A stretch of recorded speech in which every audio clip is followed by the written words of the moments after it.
which temple you are. Amen. Amen? Amen. Let's go to the book of Revelation.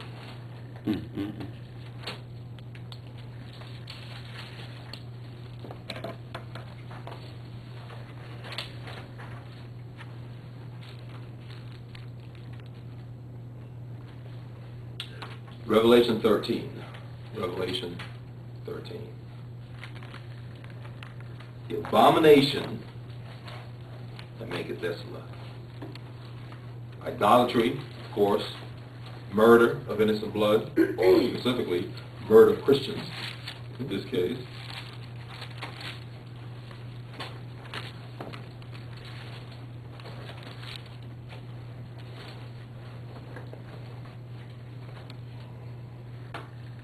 What chapter? Revelation 13. Where am I on time, Marcus? So let me just read this whole thing. You got 25 minutes. I'm going to read all of chapter 13. And I stood upon the sand of the sea and saw a beast rise up out of the sea, having 7 heads and 10 horns, and upon his horns 10 crowns, and upon his heads the name of blasphemy. Mm. And the beast which I saw was like a leopard, and his feet were as the feet of a bear, and his mouth was as the mouth of a lion, and the dragon gave him his power and his seat and great authority. The dragon here, of course, is the devil. Mm-hmm. The beast here is the same beast that Daniel talks about in Daniel chapter 7, which in Daniel it would be the 4th beast. Okay? So this beast corresponds to the 4th beast in the book of Daniel. Mm-hmm. The dragon, like I said, is the devil. The devil gave him his power, his seat, and great authority. Okay? This beast represents a spirit, but we also know this beast represents a man, the Antichrist.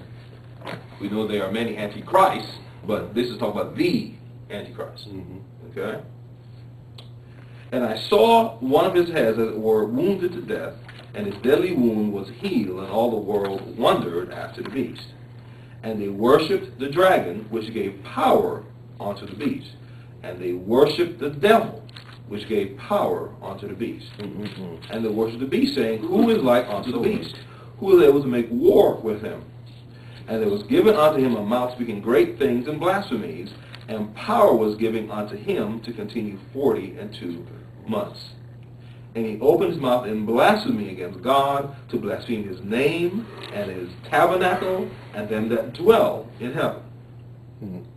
And it was given unto him to make war with the saints, and to overcome them, and power was given him over all kindreds, and tongues, and nations. And all that dwell upon the earth shall worship him, whose names are not written in the book of life of the Lamb slain from the foundation of the world. If any man have an ear, let him hear. He that leadeth into captivity shall go into captivity. He that killeth with the sword must be killed with the sword. Here is the patience and faith of the saints. And I beheld another beast coming up out of the earth. He had 2 horns like a lamb, and he spake as a dragon. He exercises all the power of the first beast before him, and causes the earth and them which dwell therein to worship the first beast, whose deadly wound was healed. We're now talking about the false prophet. Okay, this next beast is the false prophet. And he doeth great wonders, so that he maketh fire come down from heaven on the earth in the sight of men, and deceiveth them that dwell on the earth by the means of those miracles which he hath power to do in the sight of the beast, saying to them that dwell on the earth that they should make an image to the beast, idolatry, which had the wound by a sword and did live.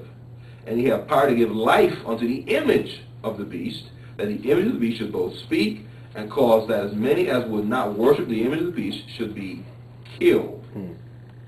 Now, who does not worship the beast? People of God. People of God. All right, the true people of God. And he caused all, both great and small, rich and poor, free and bound, to receive a mark in their right hand or in their foreheads, and that no man might buy or sell, save he that had the mark, or the name of the beast, or the number of his name. Here is wisdom. Let him that hath understanding count the number of the beast, for it is the number of a man, and his number is 666. 666. We're not going to discuss that. We can have all kind of conversation about that. But notice what it says, count the number of his name. So this person's name and or title, in the world many people, their title is their name. If you count it using the method that the Hebrews used, it would add up to 666. It's the number of his name. Okay? It's not his name, it's the number of his name. Yeah. Make sure you understand that. His name is not 666. He has a name, but when you use the Hebrew method of counting, it adds up to 666. Okay? People think at some point some guy would show up with 666. No. His name, when you add it up, is going to just simply spell that. We have people right now in the world, you can add up the number of the name and it adds up to 666. Okay? Courtney. What do you mean by add up the numbers in the names? There's a method to assigning numbers to your entire name. And I guess at some point we're going to have a history lesson and talk about all that. But I'm going to say that's not the gist of today's message. Does that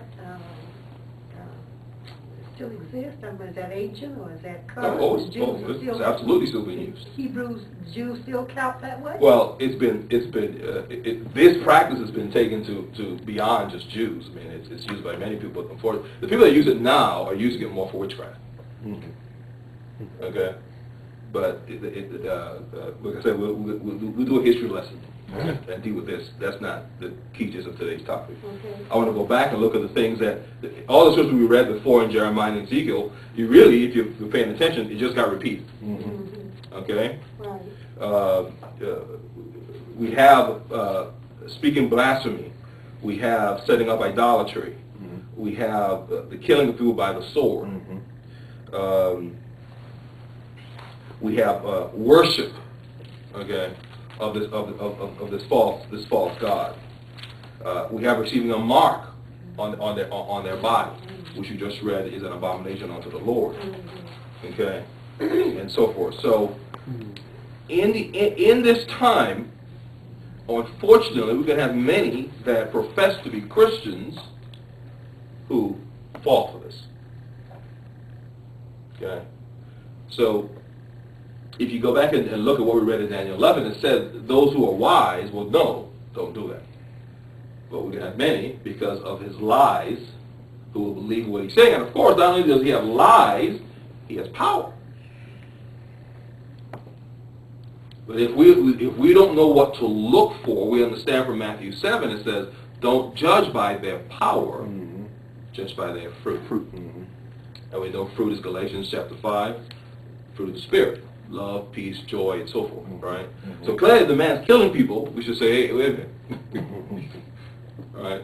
And this is very important because we're Antichrists were present in Paul's time. Even more so now. But we're getting to a place where they're going to have now power. And we have to be able to determine, is that a man of God or is that a man of the devil? Not based on the power. Well, he did this, so. But we know many people will fall for that. He did this, therefore. It must mean something. Well, it does mean something. It just may not mean God. All right. So we have to be careful.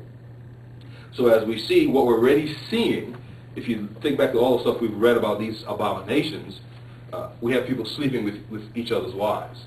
Well, that's going on now. Okay. In the church even. We won't mention a, infamous Atlanta church in this area. Idolatry. We have idolatry happening now within Christianity, but people tend not to call it idolatry. We already have people who worship their pastor. And it's what the pastor says versus over what God says. So everything's primed for all this stuff to just switch over. Okay? We have many people being extremely excited, especially African Americans, about the potential of having a black president. But the question is that we have many Christians, blacks, who are excited. But again, as even the news says, well, what do we really know about this man?